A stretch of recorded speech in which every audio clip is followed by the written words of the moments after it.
আমার নাম রাশেদুল ইসলাম। আমার সাথে এই ঘটনাটি ঘটে 2007 সালে, যখন আমি ঈশ্বরদীতে একটা মাদ্রাসায় পড়াতাম। ছোটবেলা থেকেই আমার পরিবার বেশ দরিদ্র ছিল, যার কারণে মাদ্রাসায় এতিমখানায় বড় হয়েছি। মনে হচ্ছে আমার বাবা ছিলেন না, যার কারণে আমার মা যেভাবে পড়িয়েছেন আমি সেভাবেই ছোটবেলা থেকে পড়াশোনা করেছি এবং একটা এতিমখানায় মানুষ হয়েছি। ছোটবেলায় বেশ কষ্ট দেখেছি এবং এভাবে করেই আস্তে আস্তে বড় হয়েছি।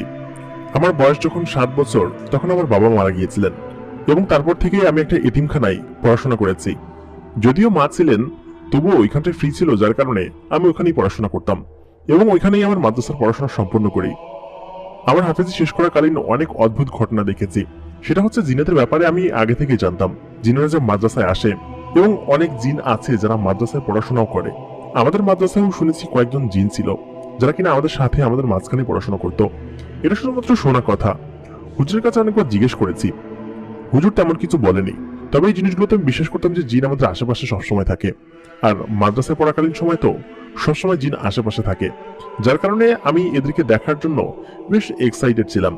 কিন্তু ছাত্র জীবনে কখনো এদেরকে দেখতে পাইনি। আমার পড়াশোনা জীবন শেষ করে আমি পাবনার ঈশ্বরদীতে চলে যাই এবং সেখানে একটি মসজিদ এবং মাদ্রাসায় আমার চাকরি হয়।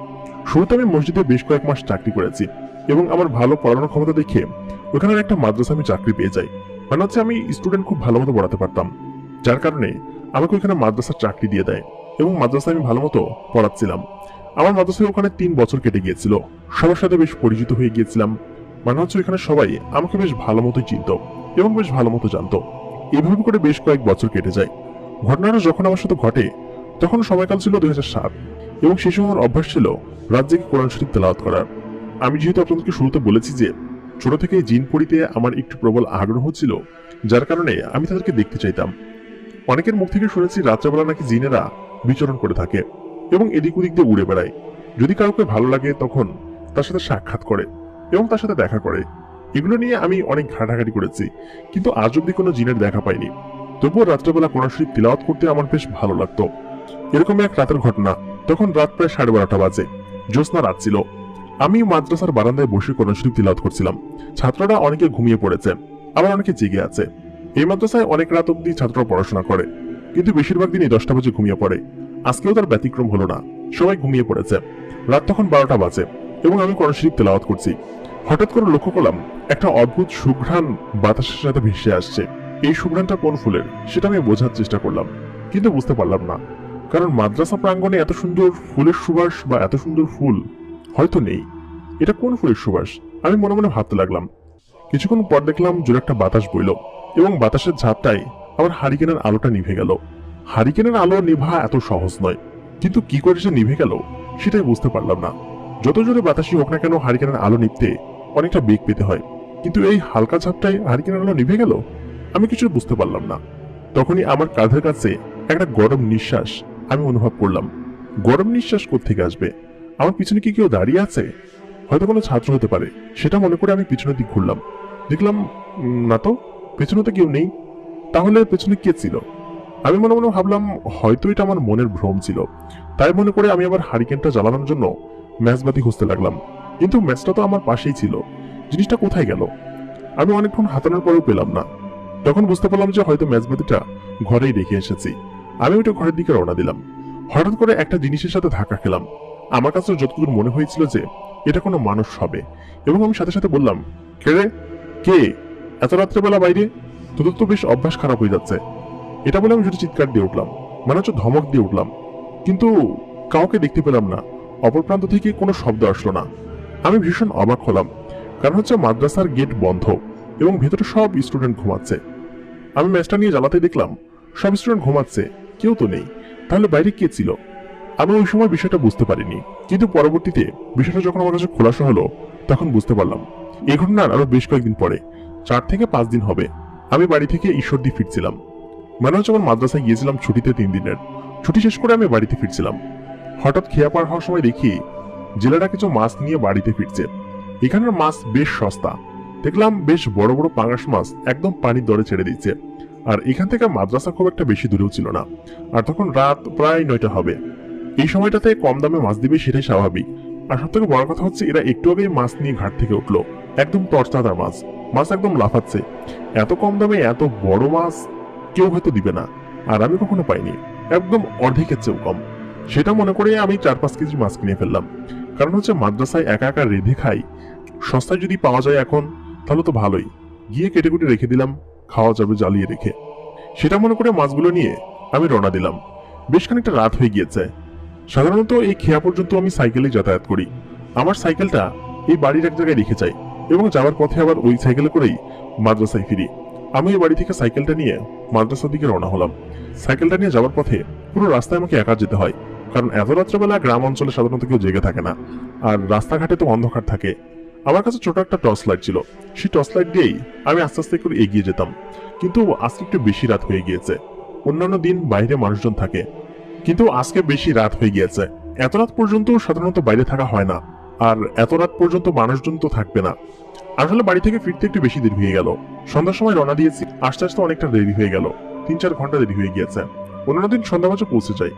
হঠাৎ করে একটা জায়গায় এসে আমার সাইকেলের চেনটা গেল ছিঁড়ে। এমনিতেই অনেকখানি রাস্তা যেতে হবে, আর তারপর এমন একটা জায়গায় এসে সাইকেলের চেনটা ছিঁড়েছে যেখান থেকে হেঁটে যেতে হলেও 1 কিলো রাস্তা হেঁটে যেতে হবে, আর অল্প একটু ছিল। কিন্তু আমি বুঝতে পারছিলাম না যে আজকে এরকম ঘটনা ঘটছে কিসের জন্য। আমি ভীষণ রেগে গেলাম। রেগে গিয়ে সাইকেলটা ফেলে দিলাম। কারণ হচ্ছে যেখানে দাঁড়িয়েছিলাম সেখানে আশেপাশে 3 তলাতে কোনো মানুষজন নেই, আর এখান থেকে একটু পেছনে হচ্ছে শ্মশান ঘাট, যেখানে আর কি মানুষজন পোড়ানো হয়। যদিও আমি তেমন একটা ভয় পেতাম না, তবু আমার কাছে কেমন যেন লাগছিল।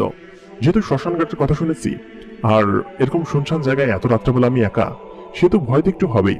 আমি সাথে সাথে আয়তাল কুস্তি পড়তে লাগলাম এবং সাইকেলটা তুলে আস্তে আস্তে আগাতে লাগলাম। আমি মনে মনে ভেবেছিলাম হয়তো শ্মশান ঘাটটা পেছনে হবে, কিন্তু আমার ধারণা ভুল ছিল। যেহেতু একটু অন্ধকার ছিল সেহেতু বোঝা যাচ্ছিল না। দেখলাম ঠিক সামনেই শ্মশান ঘাটটা পড়েছে, এবং শ্মশান ঘাটটার দিকে তাকালেই বুকের মধ্যে একটা বাড়ি দিয়ে উঠছে। কারণ হচ্ছে এরকম জায়গা দিয়ে মানুষজন যেতে তো ভীষণ ভয় পাবে, আর ওই সময় তো এত উন্নত যোগাযোগ ব্যবস্থা ছিল না, কোথাও বিদ্যুৎ ছিল না। আমার ভীষণ ভয় লাগছিল, যদিও আমার ভয় পাওয়া উচিত না। আমি একজন হুজুর মানুষ, আমি কেন ভয় পাবো? এরকম করে আয়তাল কুস্তি পড়ছিলাম, ঠিক তখনই দেখলাম সামনে থেকে 2জন লোক হেঁটে আসছে। এই 2জনকে দেখতে বেশ উঁচু লম্বা এবং গায়ে পায়ে বেশ বড়। তারা 2জন আমার দিকে এগিয়ে আসলো। আমি তখন আয়তাল কুস্তি পড়া বন্ধ করে দিলাম, কারণ হচ্ছে ওই 2জনকে দেখে আমার মনে একটু সাহস ফিরল, এবং আমি তাদেরকে সালাম দিয়ে বললাম, আপনারা কোথা থেকে আসছেন? তখন ওই 2জন লোক বলল, আমরা অমুক জায়গা থেকে আসছি। তখন সে আমাকে বলল, আপনি কোথায় যাবেন? আমি বললাম, আমি একটু সামনের দিকে যাব, এই তো এখানে আমার মাদ্রাসা। আমি তাদেরকে পরিচয় দিলাম। তারা বলল, ও আচ্ছা আচ্ছা। তারা 2জন বারবার আমার ব্যাগের দিকে তাকাচ্ছিলেন। আমার ব্যাগে মাছ রাখা ছিল, এবং তারা আমার দিকে না তাকিয়ে ওই ব্যাগের দিকে তাকাচ্ছিলেন। আমি তাদের দিকে টর্চটার মেরে রেখেছি, এবং আমি বারবার দেখতে পাচ্ছি যে তারা ব্যাগের দিকে তাকাচ্ছে। আমি বিষয়টা বুঝতে পারছি না, তারা ব্যাগের দিকে কেন বারবার তাকাবে, আর তাদের দৃষ্টি ব্যাগ থেকে একদমই সরছিল না। আমি বললাম কি যে, আপনারা কি এদিকে যাবেন? তখন 2জন লোক বলল, না। তখনই আমার চোখ গেল তাদের হাতের দিকে। তাদের হাতগুলো স্বাভাবিক কোনো মানুষের মতো ছিল না, তাদের চেহারাগুলো দেখতে স্বাভাবিক মানুষের মতো লাগে না। আমি ভীষণ ভয় পেয়ে গেলাম, ভাবলাম কোনো পিচাস টিচাস হবে, আমার মাছ দেখে এদিকে এসেছে। আমি তখন আরো বেশি ভয় পেয়ে গেলাম, এবং সাইকেল নিয়ে ওইখান থেকে চলে আসার চিন্তা ভাবনা করতে লাগলাম। এবং যখনই দৌড় দিতে যাব, তখন 2জন বলল, খবরদার দৌড় দেওয়ার চেষ্টা করবি না, তাহলে কিন্তু তোর খবর আছে। আমি মনে মনে ভাবলাম, হয়তো এখনই আমার জীবন শেষ হয়ে যাবে, কারণ সে এদের পাল্লায় যেহেতু পড়েছি, তাহলে মৃত্যু নিশ্চিত। আমি জোরে জোরে আয়তাল কুস্তি পড়তে লাগলাম, এবং সেই সাথে ভীষণ ভয়ে কাঁপতাছিলাম। আমার শরীরের লোম দাঁড়িয়ে গিয়েছিল, এবং আমি এত ভয় পেয়েছিলাম যে শরীর থেকে টপ টপ করে ঘাম পড়ছিল। তখনই ওই 2জন লোক আমাকে চ্যাংদোলা করে ধরে ফেললো, এবং সাথে সাথে আমার হাত থেকে সাইকেলটা পড়ে গেল। আমি ভীষণ ভয় পাচ্ছিলাম এবং বললাম, আমাকে ছেড়ে দিন, আমাকে ছেড়ে দিন। এরপরে আমার আর কিছু মনে নেই। পরদিন যখন আমার ঘুম ভাঙলো, মানে হচ্ছে যখন দিনের বেলা ঘুম ভাঙলো, তখন দেখলাম আমি এমন একটা জায়গায় শুয়ে আছি যে জায়গাটা আমার কাছে পরিপূর্ণ অপরিচিত, এবং এরকম জায়গা এর আগে আমি কখনো দেখেছি বলে আমার মনে হয় না। খুবই অদ্ভুত রকমের জায়গা। যখন আমার ঘুম ভাঙলো, তখনই আশেপাশে দেখলাম কোনো মানুষজন নেই, এবং খুবই শুনশান জায়গা, এবং আমি এমন একটা জায়গায় আছি যেখান থেকে নিচে পাহাড়ের মতো লাগে। মনে হচ্ছে যে আমি পাহাড়ের চূড়ায় আছি, এবং এখান থেকে দেখতে খুবই সুন্দর লাগে। আমি একটা ঘরের মধ্যে শুয়ে আছি, এবং চোখ খুলে যখন দেখলাম চারিপাশে বেশ সুন্দর ছিল। কিছুক্ষণ পর রুমের দরজা খুলে একটা মেয়ে আমার রুমে প্রবেশ করলো। মেয়েটা আমাকে বলল, আপনার ঘুম ভেঙেছে তাহলে? আমি সাথে সাথে বললাম, আপনি কে? আর আমার ঘুম ভেঙেছে না ভেঙেছে, আর গতকালকে আমি কোথায় ছিলাম, আর এখানে বা কিভাবে আসলাম? সাথে সাথে মেয়েটা বলল, আমি তোমাকে নিয়ে এসেছি। আমি বললাম কি যে, আপনি আমাকে নিয়ে এসেছেন মানে? আপনি কে, আর আপনি আমাকে কেন নিয়ে আসবেন? তখন ওই মেয়েটা বলল, সময় হলে বুঝতে পারবে, এখন তুমি বিশ্রাম করো, আর তোমার জন্য খাবার তৈরি করা হচ্ছে। আমি কিছুই বুঝতে পারছিলাম না, আমি কোথায় চলে এসেছি। আর আমার তো মাদ্রাসায় যাবার কথা ছিল, মাদ্রাসায় না গিয়ে এখানে কিভাবে আসলাম? বিষয়টা আমার একেবারে বোধগম্য হচ্ছিল না। এরপর দুজন লোক আসলো। সে দুজন লোক আমার হাতে একটা কাপড় দিয়ে বললো গোসল করে নিন, এবং তারা আমাকে এমন একটা জায়গায় নিয়ে গেল যে জায়গাতে ঝর্ণা দিয়ে পানি পড়ছে। আমি সেখানে গোসল করলাম, কারণ হচ্ছে একটু অস্বস্তি লাগছিল, গোসল করার দরকার ছিল।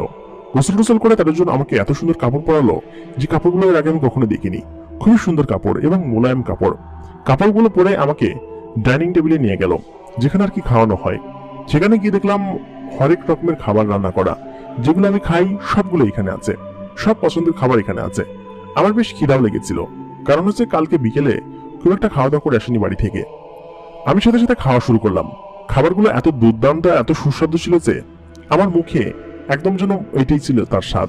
আমি খাচ্ছিলাম, কিন্তু হঠাৎ ভাবতে লাগলাম আমি এখানে কি করছি, আর এখানে বা কেনই আসলাম, কেনই বা এখানে নিয়ে আসলাম, কিছুই বুঝতে পারছিলাম না।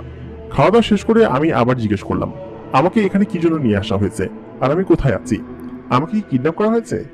তখন ওই মেয়েটা খিলখিল করে হেসে দিল, এবং হেসে আমাকে বলল, আপনি ওরকমই বলতে পারেন, আপনাকে তুলে আনা হয়েছে এবং আজকে আমার সাথে আপনার বিয়ে।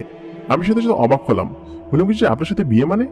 এটা কি মগের মুল্লুক নাকি? আপনারা তুলে এনে জোর করে বিয়ে দিবেন আর আমি বিয়ে করে ফেলবো? তখন আমি বুঝতে পারি যে আমাকে জিনেরা তুলে নিয়ে এসেছে, এবং এ হচ্ছে একটা পরী। এই পরীটা আমাকে বিয়ে করবে। যদি জানতাম তাহলে হয়তো প্রথম চান্সে রাজি হয়ে যেতাম। আমি বেশ আপত্তি করলাম এবং বেশ রেগে গেলাম।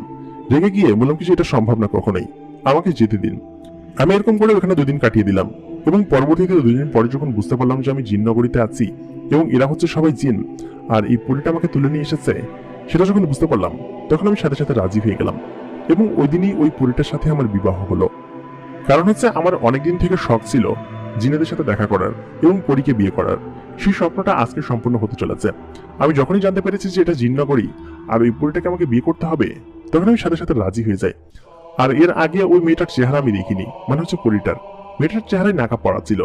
সে যখন নাকাব সরালো তখন আমি একদম অবাক হয়ে গেলাম, কারণ হচ্ছে সে দেখতে অনেক সুন্দরী ছিল, এবং সাথে সাথে আমি রাজি হয়ে গেলাম। ওই দিন রাত্রেবেলায় আমার বিয়ে হলো এবং আমি ওইখানে থাকা শুরু করলাম। কারণ হচ্ছে অনেকদিন থেকে আমার শখ ছিল যে জিনাদের সাথে দেখা করব এবং পরীকে বিয়ে করব।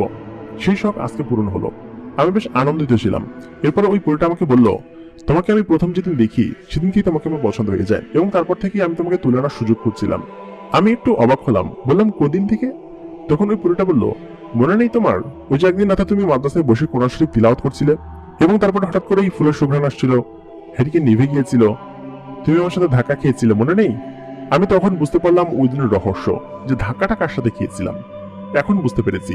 আমি এই কথা শোনার সাথে সাথেই একটু মুচকি হেসে উঠলাম এবং বললাম, ও আচ্ছা, তাহলে ওই দিনকার ঘটনা এই ছিল, ওদিনকে তুমি আমাকে দেখেছিলে। বিষয়টা মনে করে আমরা দুজনই হাসতে লাগলাম। আমি বেশ আনন্দিত ছিলাম। ওইখানে আমার বেশ কয়েকদিন সময় কেটে গেল এবং সময় বেশ ভালো কাটছিল। 2 মাস পরে আমি যখন ওকে বললাম কি যে অনেকদিন তো হলো এখানে এসেছি, ওইখানে নিশ্চয়ই মাদ্রাসায় আমাকে রেখে অন্য কোনো শিক্ষক নিয়োগ দিয়ে ফেলেছে এতদিনে, কারণ হচ্ছে আমি নেই, সেহেতু এতদিন ছাত্রদেরকে পড়াবে কে? তখনই ওই মেয়েটা বলল, এগুলো নিয়ে তোমাকে চিন্তা করতে হবে না, কারণ তুমি যতদিন মাদ্রাসায় ছিলে না ততদিন আমাদেরই একজন হাফেজ সেখানে ছাত্রদেরকে পড়িয়েছেন তোমার জায়গায়। এ বিষয় নিয়ে তুমি চিন্তা করো না, তুমি যখন ইচ্ছা তখনই সেখানে যেতে পারো। এরপর ওই দিনই আমার পরিস্ত্রী আমাকে মাদ্রাসায় দিয়ে আসলেন এবং আমি গিয়ে ক্লাস করলাম। এরপর থেকেই আমার পরিস্ত্রী আমার সাথে আছেন এবং আমরা দুজন একসাথেই থাকি। আমি এখনো বিয়ে করিনি। অনেকে হয়তো বিষয়টা জানে না, কিন্তু আমার মধ্যে কি আছে সেটা তো আমিই জানি। আর প্রতিদিনই আমি আমার পরিস্থিতির সাথে দেখা করি, পরের রাজ্যে যাই এবং আমি সেখানেই থাকি, এবং ফজরের আগেই আমি চলে আসি। রাত্রেবেলা যে আমি এভাবে আমার স্ত্রীর সাথে ওইখানে যাই, এই ঘটনাটা কেউই জানে না। ওইখানকার কেউ কোনোদিন জানতেও পারবে না। আর যদি জেনে যায় যে আমি একটা পরীর সাথে আছি, তাহলে হয়তো আমি ওই জায়গাটা ছেড়ে দিব। ওই রাত আমার জীবনের মোড় একদম পাল্টে দিয়েছে, এবং আমার পরিস্ত্রী অনেক ধার্মিক এবং সে আমার সাথে খুব ভালো আচরণ করে। কিন্তু সে যেভাবে আমাকে তুলে নিয়ে গিয়েছিল, এটা হয়তো সে আমাকে এমনিতে বললেই আমি যেতাম, কারণ সে পরীদের বিয়ে করার শখ ছিল আমার। এবং আমার পরিস্ত্রী এবং আমি যেমনটা চিন্তা করতাম তার থেকেও কয়েকগুণ বেশি ভালো স্ত্রী আমি পেয়েছি। সবাই আমাদের জন্য দোয়া করবেন, আমরা যেন সারা জীবন এভাবে থাকতে পারি। আমাদের আজকের ঘটনাটি আপনার কাছে কেমন লাগলো কমেন্ট করে অবশ্যই জানান। ভিডিওটা ভালো লাগলে লাইক করুন, কোনো প্রশ্ন থাকলে জানাতে পারেন। আর আপনি যদি আমাদের চ্যানেলে নতুন হয়ে থাকেন তাহলে অবশ্যই চ্যানেলটিকে সাবস্ক্রাইব করে পাশে থাকা বেল নোটিফিকেশন অন করে দিন, যাতে করে নতুন ভিডিও নোটিফিকেশন সবার আগে পেয়ে যান।